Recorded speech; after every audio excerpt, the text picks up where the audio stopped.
Madame, Monsieur, bonjour et bienvenue dans le JT du groupe Revue Fiduciaire pour une nouvelle semaine d'actualité juridique. À la une de ce lundi 17 décembre, contrôle fiscal, rémunération du président d'une SAS et Topaz actif depuis le 6 décembre.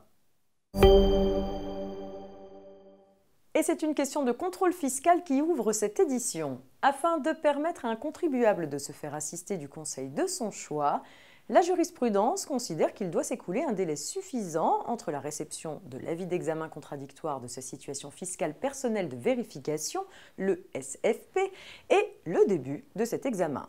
Cette garantie est-elle préservée lorsque le contribuable reçoit le même jour que l'avis de vérification une mise en demeure de déposer une déclaration de revenus afférente à au moins l'une des années vérifiées?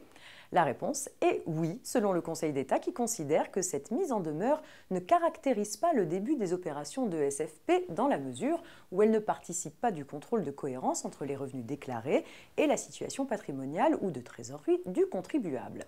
Elle a seulement pour objet de permettre la réalisation de l'ESFP dans des conditions satisfaisantes. On s'intéresse maintenant à la rémunération du président d'une SAS avec cette affaire. L'associé fondateur d'une SAS est nommé président de celle-ci pour 4 ans. À la suite de désaccords avec l'associé majoritaire, le dirigeant est révoqué de ses fonctions prématurément. Il se plaint alors en justice de n'avoir pas reçu la rémunération qui lui était due au titre du mandat effectué. Lors de l'Assemblée générale de la SAS suivant la nomination du président, les associés avaient en effet fixé la somme de 6 250 € bruts qualifiée d'acompte mensuel sur sa rémunération. Invoquant ce terme d'acompte utilisé par l'AG, l'ex-dirigeant réclame le complément de rémunération qu'il n'a jamais reçu. Selon lui, l'expression acompte mensuel sur la rémunération signifie nécessairement que la somme n'était qu'un versement partiel à valoir sur la rémunération totale effectivement due. Quiconque reçoit un acompte s'attend, il est vrai, à percevoir ensuite le solde. L'ex-dirigeant perd néanmoins son procès. Aucun engagement relatif à un complément de rémunération n'a été souscrit et aucune décision n'a été prise en ce sens par les associés.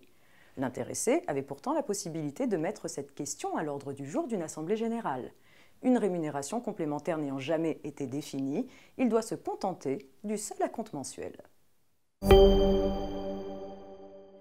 Nous vous annoncions son arrivée il y a quelques semaines, le service Topaz est désormais actif. Pour rappel, le service Topaz permet de récupérer un taux de prélèvement à la source personnalisé avant l'embauche du salarié et le premier versement de son salaire.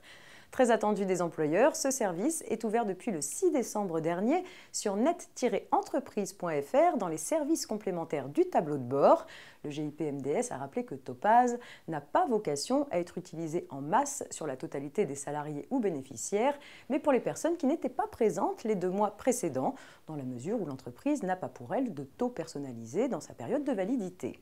D'ailleurs, lors de l'envoi de son fichier, l'employeur s'engage sur le fait que sa demande Topaz concerne uniquement les personnes qui ont signé un contrat d'embauche ou qui doivent faire l'objet d'un versement de revenus de remplacement. C'est la fin de ce JT, je vous souhaite un très bon début de semaine et on se retrouve demain.